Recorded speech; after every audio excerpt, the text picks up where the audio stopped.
واقعا امروزها همه از گرمی هوا شکایت میکنند. هوا گرم است، هوا طاقت کرده نمی شود و کوشش میکند یگان جای سایگی جستجو کند، یا اینکه کوشش میکند در خانه ها کاندیشنر نصب کنند یا شمالتیک باشد.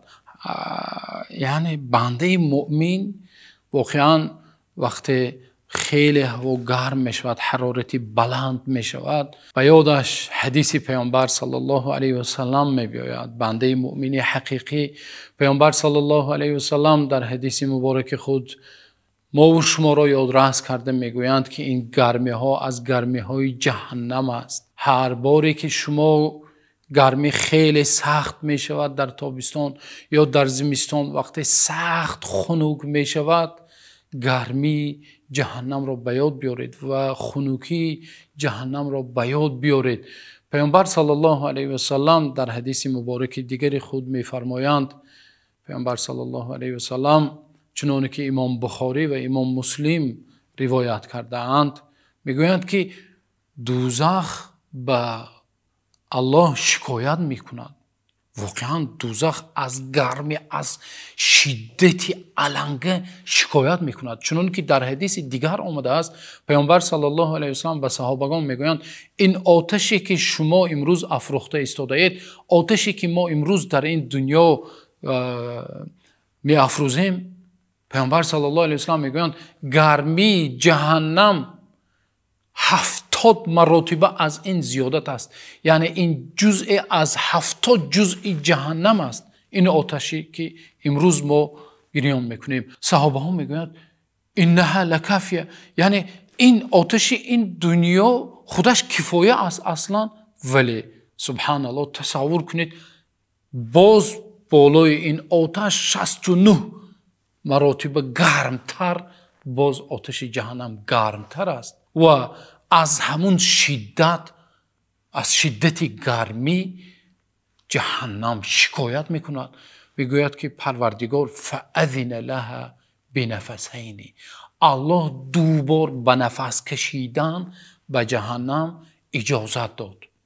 یک بار در شدت تابستان که این گرمی که امروز سخت وقتی گرم می شود، بنده مؤمن این را فقط از نزدیک شوی آفتاب نمی داند، هم حسی است و هم معنوی است.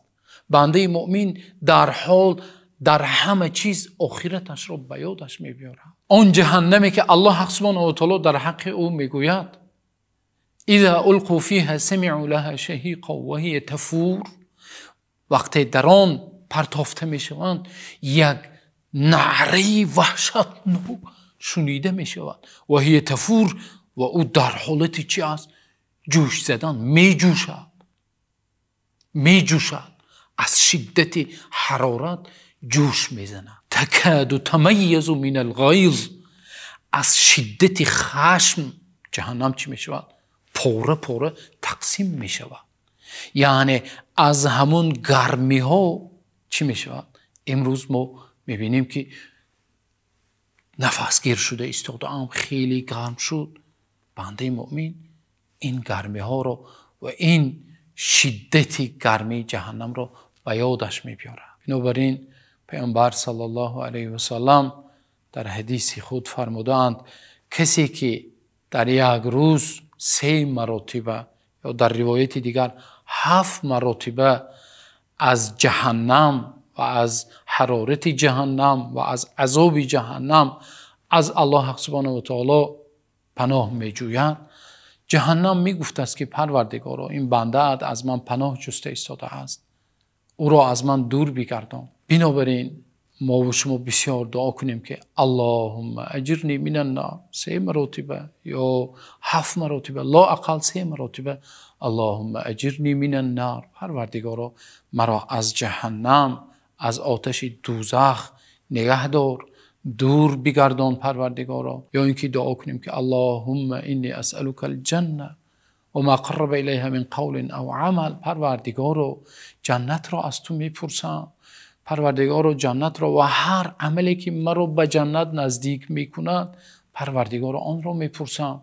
وقتی ما این دعا را میگوییم جنت میگفت از پروردگارا این بنده از من پرسیده ایستاده است، پروردگار او را داخل من کن. دعا کنیم که در این گرمی ها الله سبحانه و تعالی این جسد ضعیف ما و شما، این پوست های ضعیف ما و شما طاقتی سوختن در جهنم را ندارد، تا حتی ببینید این آتشی که امروز کفایه است که ما را سوزانده پاره پاره کند و ما این جسد ضعیف ما و شما را مثل آب کند، طاقت این را ندارد. چی باشد که جهنمی که 70 مراتب از این گرمتر است و سوزانتر است آن باشد.